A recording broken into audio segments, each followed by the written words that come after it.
Et voilà, je viens de semer plein de légumes. Ah, bravo. On est dans les temps, on va se régaler cet été avec nos délicieuses tomates du jardin. C'est vrai que ça change tout, chérie. Moi, je sais pas ce que je préfère entre nos salades, nos tomates, nos haricots. Bah moi, tu sais ce que je préfère ? Non ? C'est que ça nous coûte pas un radis. Avec un jardin potager, c'est tellement bon d'économiser. Le végétal, c'est la vie. La Fabrique Audio présente La Petite Histoire. www.lafabriqueaudio.com. Le 23 janvier 1959, en URSS, 10 personnes partent en expédition dans une région sauvage et glaciale. Il s'agit de 9 étudiants et d'un professeur de sport, un ancien combattant de la Seconde Guerre mondiale, un gars plutôt bien entraîné. Pourtant, toute la petite équipe ne va soudainement plus donner signe de vie. Les randonneurs soviétiques auraient été victimes, je cite, d'une force irrésistible inconnue. C'est ce que disent en tout cas les conclusions de l'enquête rendue par les autorités. Ah ouais. Quelle histoire, ça aussi. Salut tout le monde, bienvenue dans un nouvel épisode de La Petite Histoire. Je suis Florent Mounier, c'est moi qui aurai le plaisir de vous raconter cette histoire écrite par Sébastien Girard. Et avant de commencer, n'hésitez pas à nous suivre sur les réseaux sociaux. On est sur Twitter, Facebook, Instagram pour être au courant des prochaines sorties. On prend donc la direction de l'URSS en janvier 1959. C'est à ce moment-là qu'un groupe de 10 membres de l'Institut Polytechnique, mené par Igor Dyatlov, un étudiant en ingénierie, prend la direction du Kolatchiakl, un sommet situé dans la partie septentrionale des monts Oural. Alors Kolatchiakl signifie montagne morte. Peut-être que ce nom était un nom prémonitoire, vu la suite de l'histoire. Enfin, on n'y est pas encore. Ce qui est sûr pour le moment, c'est que l'objectif des randonneurs est d'atteindre Autorten, une montagne dont le chemin est à ce moment de l'année extrêmement dangereux à cause des conditions climatiques. Le 25 janvier 1959, notre équipe de randonneurs arrive donc en train à Iftel, une ville dans laquelle se trouve une gare. Ils sortent de la gare et ils grimpent illico presto dans un camion qui va les conduire jusqu'à Vidjay, un village qui se trouve au nord. Arrivé au village, Igor, qui mène le groupe, décide donc de donner des nouvelles de ce début d'expédition. Et il envoie un télégramme à l'Institut Polytechnique pour signaler que tout va bien. Le surlendemain, nous sommes le 27 janvier, c'est le début de la grande marche en direction d'Autorten. Alors, tout le monde est prêt. Tous les randonneurs sont habillés en conséquence pour affronter le froid des montagnes qui les attend. Et c'est parti. On se lance dans cette expédition.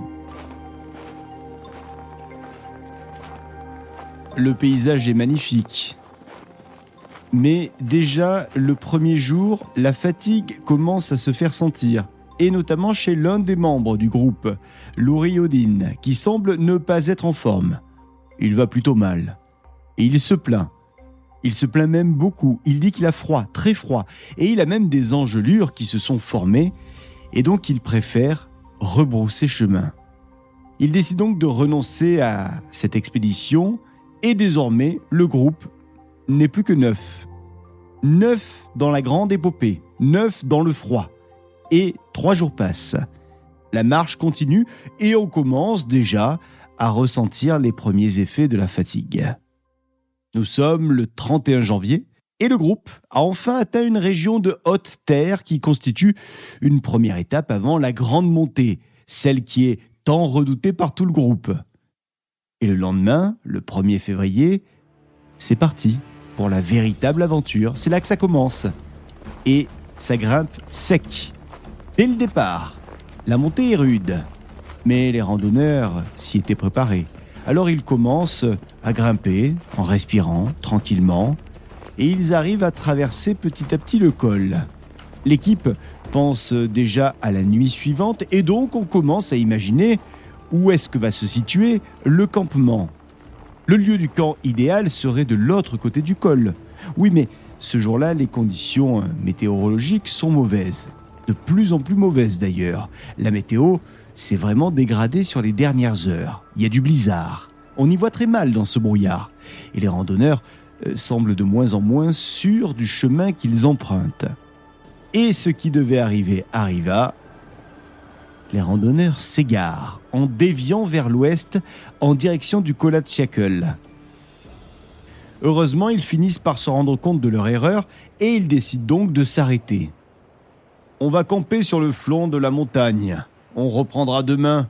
Pour le moment, on va faire une pause ici pour reprendre des forces et dormir. Le jour se lève. Nous sommes désormais le 2 février et c'est une nouvelle journée de marche qui démarre pour les randonneurs. Des marcheurs qui sont fiers d'eux parce que selon leurs calculs, il ne leur reste plus que 10 km avant d'atteindre leur but. Et ce jour-là, ils font un choix plutôt étrange en ce qui concerne le lieu du campement. Plutôt que de faire 1 kilomètre de plus, ce qui n'était pas énorme, et de s'abriter ainsi dans une forêt, le groupe décide de s'arrêter en plein milieu d'une grosse pente. C'est là qu'ils plantent la tente, ici, dans la pente. Ils s'installent pour passer la nuit. Bizarre pour un village de campement. Mais enfin, ils se disent qu'ils repartiront le lendemain pour la dernière étape. Ouais, sauf qu'à partir de ce moment-là, plus rien. Plus aucune nouvelle du groupe. Alors, dans les premiers jours, je ne vais pas vous mentir, il n'y a pas eu trop d'inquiétude de la part de l'Institut Polytechnique. Non, parce qu'il était convenu que le groupe devait envoyer un message dès son retour à Vijaï, au plus tard le 12 février, donc il y avait encore un petit peu de temps. Mais le 12 février passe, et toujours aucun télégramme, aucune nouvelle reçue par l'Institut Polytechnique. Mais à l'Institut, on se dit que dans ce genre d'expédition, les retards peuvent arriver, la communication n'est pas toujours très bonne, et donc on continue à ne pas trop s'en faire. Les jours passent donc, et toujours aucune nouvelle. Rien, que dalle. Et là, pour le coup, ce sont les familles des randonneurs qui commencent à s'inquiéter et qui commencent même à donner l'alerte. Parce que les familles, elles commencent à se demander pourquoi est-ce que l'Institut Polytechnique n'est pas inquiet, lui. C'est vrai, il y a beaucoup de jours qui sont passés, beaucoup de jours écoulés sans aucun télégramme. Ça commence à sentir mauvais, cette histoire. Alors là, d'un coup, on s'affole et donc, on donne l'alerte. Le 20 février, les secours partent donc enfin à la recherche du groupe perdu. On a pris les choses en main, on a pris les choses même très au sérieux puisque l'armée a carrément été mise sur le coup.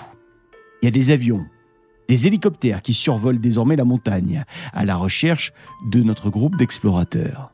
Et les secours finissent par arriver sur le camp de Kholat-Chakel le 26 février. Et ce qu'ils y trouvent est plutôt inquiétant. Le camp a été abandonné. Mais ce n'est pas ça qui inquiète les policiers et les militaires sur place. Non, ce qui les surprend, c'est plutôt l'état dans lequel se trouve le campement et notamment la tente dans laquelle le groupe de randonneurs a dormi. La tente, elle est carrément éventrée de l'intérieur. Et fait saisissant, tout le matériel, les vivres et les chaussures sont à leur place dans la tente. Rien n'a bougé. Il semblerait donc que nos aventuriers soient partis du camp pieds nus ou en chaussettes. Et surtout, en urgence. Comme si le groupe avait dû s'enfuir brusquement sans avoir le temps de prendre quoi que ce soit. Et puis, ce qui soulève vraiment de grandes interrogations, c'est l'état de la tente découpée de l'intérieur. Ça, c'est vraiment étrange. Les secouristes se mettent alors à suivre des traces qui sont au sol. Ce sont des traces qui sont dans la neige, des traces de pas qui semblent se diriger vers le nord-est, vers une forêt qui est à quelques kilomètres du camp. Les secouristes se laissent donc guider par ces traces qui disparaissent d'un coup sous la neige, mais les secouristes finissent tout de même par arriver sous un arbre sous lequel ils vont faire une découverte. C'est un grand pin. Et sous ce grand pin, l'équipe de secours trouve les restes d'un feu de camp. Et à quelques mètres seulement de ces restes, 2 premiers corps sont là, allongés sur le sol. Vous l'avez deviné, ces corps, ce sont les corps de 2 étudiants qui faisaient forcément partie de cette expédition. Ces étudiants ne sont pas habillés, non, ils sont simplement en sous-vêtements. En effet, ils sont pieds nus, comme le laissaient présager d'ailleurs les traces de pas retrouvées dans la neige, et les enquêteurs en déduisent que les 2 étudiants ont essayé de grimper en haut de l'arbre sans malheureusement y parvenir parce qu'il y a des traces sur l'écorce de l'arbre, des traces comme de griffes. Les secouristes laissent donc les 2 corps sur place et ils continuent leur recherche parce qu'il manque encore 7 personnes. Malheureusement, on va rapidement en trouver 2 autres. Enfin, quand je dis 2 autres, j'aurais dû ajouter 2 autres corps, sans vie, inertes, et notamment celui du leader, Dyatlov.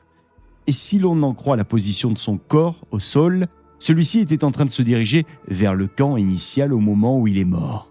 Ce jour-là, les recherches ne donnent pas beaucoup plus d'éléments. Enfin, 4 corps au total, c'est déjà pas mal. Les enquêteurs dépêchés continuent les jours suivants à mener leur investigation et c'est ainsi qu'ils retrouvent un 5e corps non loin du camp. Nous sommes le 5 mars déjà. Quant aux autres victimes, elles sont retrouvées simplement 2 mois plus tard, en mai donc. Et on les retrouve sous 4 mètres de neige. Et le jour où les dernières victimes sont retrouvées, ce que les secouristes observent n'est pas franchement beau à voir. Il semble que les 4 personnes soient mortes de manière très violente puisque leurs corps sont en mauvais état, en très mauvais état même. L'un des corps a 10 côtes brisées. Sa langue et ses yeux ont disparu. Un autre corps a 5 côtes cassées. Ses yeux sont absents de leur orbite. Et puis enfin, le dernier corps a le crâne fracturé. Alors par contre, fait étrange, ces derniers randonneurs retrouvés sont eux habillés, contrairement au premier corps retrouvé à moitié nu. Et ces victimes, elles portent les vêtements des autres randonneurs, ceux qui ont été retrouvés précédemment. Alors pourquoi ? Pourquoi ont-ils les chaussures de leurs collègues ? Et pourquoi sont-ils morts d'une manière très violente, contrairement aux premières victimes, en tout cas semble-t-il ? Pourquoi portent-ils les chaussures de leurs camarades, bon Dieu ? Et puis aussi, pourquoi est-ce qu'on retrouve ces victimes quelques mois après la découverte des premières victimes ? Bon, c'est le moment de passer à l'enquête officielle. Et les autorités vont donc s'y coller. Et on va tâcher de répondre à toutes les questions laissées en suspens. Et les résultats de l'enquête vont être plutôt étonnants.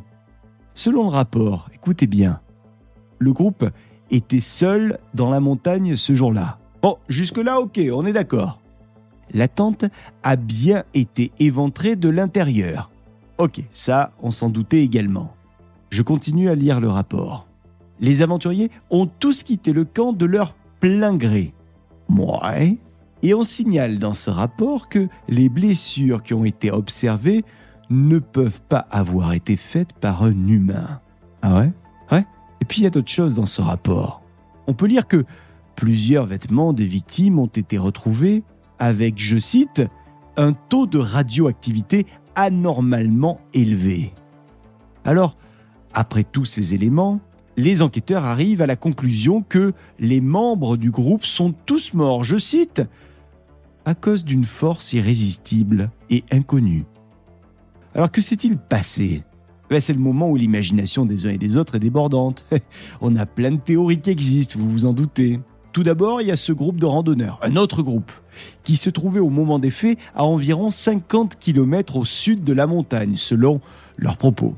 Ces personnes affirment avoir vu d'étranges sphères oranges dans le ciel le jour où les randonneurs qui nous intéressent aujourd'hui auraient été tués. Ces phénomènes dans le ciel se trouvaient donc, selon eux, autour de Kolachtchiakl durant la nuit du drame. Alors la personne qui est chargée de l'enquête, c'est Lavianov. Et il se rend compte que dans la région, la police a reçu beaucoup de témoignages, d'observations de sphères en février et en mars 1959 dans le ciel. Alors évidemment, il mentionne ces témoignages dans son rapport. Il fait lire ce rapport à ses supérieurs en évoquant donc la présence de ces sphères dans le ciel. Mais immédiatement, il semblerait qu'il ait reçu l'ordre de clore l'enquête. Ce qui nous amène à l'hypothèse suivante. Est-ce que le groupe aurait eu la visite d'extraterrestres ? Ça, c'est une autre théorie que vous pouvez lire facilement sur Internet, aujourd'hui encore. Et puis, il y a une autre théorie qui existe. Celle-ci, c'est la théorie du Yéti. Certains parlent de la présence d'un Yéti dans cette montagne, ce qui pourrait donc expliquer pourquoi les randonneurs ont essayé de grimper dans un arbre pour se cacher de ce fameux Yéti, et ce qui pourrait expliquer pourquoi les autres victimes ont reçu des blessures horribles, le Yéti étant capable d'asséner des coups aussi violents. Ouais, et puis il y a encore une autre théorie, celle de l'assassinat. Vous vous souvenez du randonneur qui a abandonné juste avant d'attaquer la grande montée ? Celui qui disait avoir froid notamment aux pieds.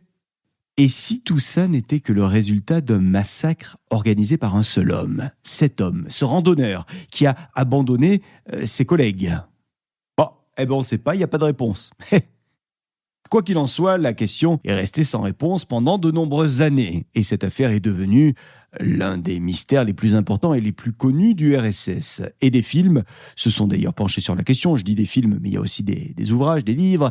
Il y a eu de nombreuses œuvres sur le sujet. Des films donc notamment qui ont laissé penser qu'il y avait eu un essai militaire caché par le gouvernement de l'époque. Et donc que les extraterrestres n'étaient pas passés par là et qu'il n'y était pour rien dans cette histoire. On est donc resté sans réponse pendant plusieurs décennies jusqu'à ce que l'enquête reprenne en 2019 et en 2020. Et il y a quelques années, le parquet général russe, pour la région fédérale de l'Oural, a livré ses conclusions, les nouvelles conclusions, les toutes dernières donc. Après avoir étudié, à l'aide d'une trentaine d'experts, les explications possibles de ce drame, ces enquêteurs ont pu écarter toutes les hypothèses, sauf celle de l'avalanche qui semblerait, selon eux, la plus logique. Cette avalanche expliquerait pourquoi la tente était ouverte en urgence. Bah oui, pour que les randonneurs puissent s'enfuir. Cela expliquerait également la tentative de grimper aux arbres. Et puis enfin, ça expliquerait pourquoi les corps ont été écrasés sous 4 mètres de neige.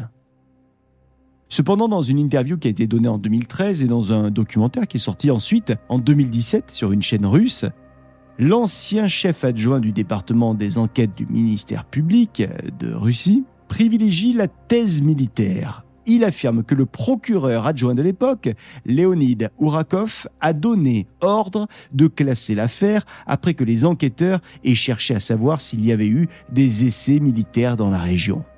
Ourakov aurait également exigé que soit soutenue devant l'opinion publique la thèse de l'accident. Bref, vous l'aurez compris, le mystère reste entier aujourd'hui encore autour de ce terrible drame, dont le lieu, Dyatlov Pass, a été donné en hommage à Igor Dyatlov. Alors pour vous, alien, armée, simple avalanche, massacre, meurtre, donnez-nous votre hypothèse sur les réseaux sociaux de La Petite Histoire, on vous attend. Voilà pour cette petite histoire qui a été écrite et mixée par Sébastien Girard, que j'ai eu le plaisir de vous raconter. On se retrouve la semaine prochaine pour un nouvel épisode de La Petite Histoire. Et d'ici là, si vous faites des randonnées, prenez soin de vous. Attention aux Yétis. La Fabrique Audio présente La Petite Histoire. Vous souhaitez devenir sponsor de ce podcast ? Contact @lafabriqueaudio.com. Ah oui, avant de se quitter, je vous rappelle que La Petite Histoire est produite par La Fabrique Audio. La Fabrique Audio produit également des contenus audio, web, radio et podcast pour les entreprises, les collectivités, les marques. Si vous souhaitez un podcast ou une radio d'entreprise à votre image, n'hésitez pas à nous faire un signe. Contact @lafabriqueaudio.com, la fabrique avec un K.